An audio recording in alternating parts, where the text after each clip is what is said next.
límites de la ciencia. Autor Dr. Rui Pérez Tamayo. Tomado del libro Acerca de Minerva. ¿Cuáles son los límites de la ciencia? Existen sectores de la naturaleza o áreas de la realidad cuyo conocimiento nos está vedado en principio, o bien puede afirmarse que, por lo menos potencialmente, todo lo que posee existencia natural es susceptible de análisis y comprensión científica. El amable lector pensará que entre los hombres de ciencia seguramente prevalece la idea de que su disciplina no tiene limitaciones, mientras que fuera del gremio muchos se inclinarán a asegurar que hay ciertos aspectos del mundo y del pensamiento que están hoy y estarán siempre fuera del alcance de la ciencia. Si es así, seguramente que el amable lector se sorprenderá de saber que la inmensa mayoría de los científicos no tiene ninguna opinión o siquiera interés al respecto. Tal indiferencia es parte de la falta general de interés en la filosofía de la ciencia que caracteriza a los investigadores.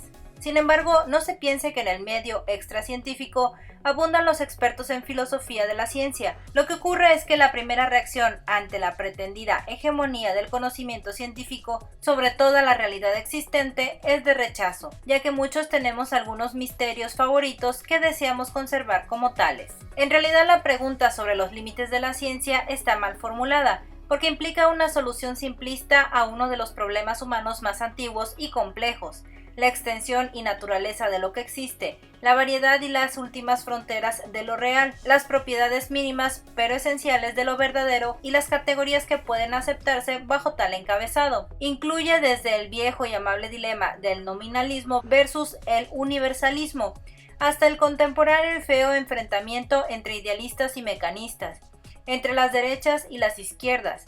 Desde tiempos inmemoriales, los hombres se han dividido en dos bandos en función de los límites que cada uno de ellos le concede a la realidad, sea el bando A porque es lo más antiguo y a través de la historia el más numeroso, el que propone la existencia real no solo de todo lo que percibimos a través de nuestros sentidos, sino también de mucho de lo que imaginamos, basado tanto en el intelecto como en el corazón, que también tiene sus razones, sea el bando B el que define a la naturaleza como la única realidad existente y califica a todo lo que sale de ella como expresión imaginaria o sensorial, ambas de estructuras tridimensionales y de naturaleza molecular.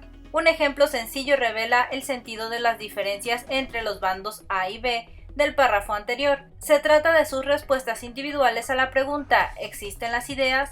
El bando A, embargado de fervor platónico, responde con un sí unísono y estentóreo, agitando bandera azul y blanco, pancartas con sentencias bíblicas.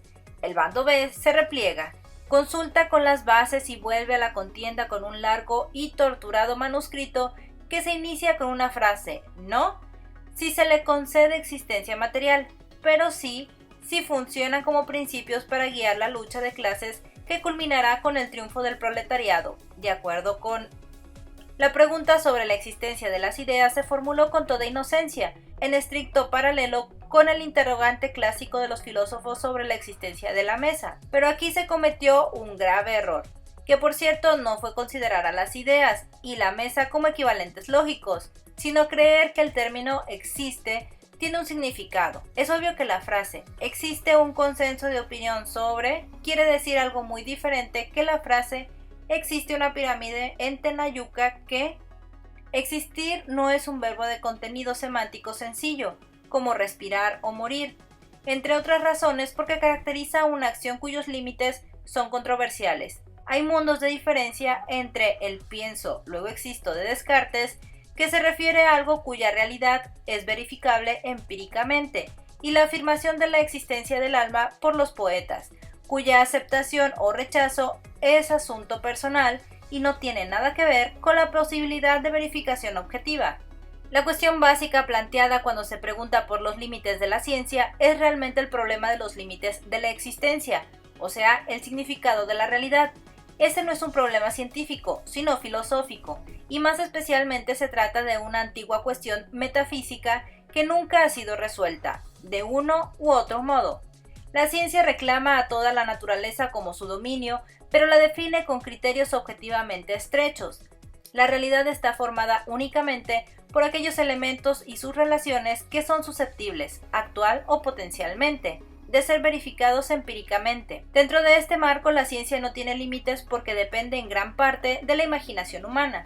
Pero como este marco excluye las artes, la religión y la filosofía, resulta que muchas de las preguntas que más le han interesado a la humanidad desde el principio de la historia no solo no pueden contestarse científicamente, sino que ni siquiera pueden plantearse en términos de la ciencia. Algunas de esas preguntas son: ¿hay un propósito en el universo?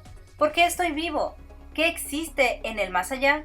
¿Cuál es la naturaleza de lo bueno? Etcétera. En cambio, tales preguntas son características de la filosofía y de la religión, que desde siempre han ofrecido respuestas a ellas.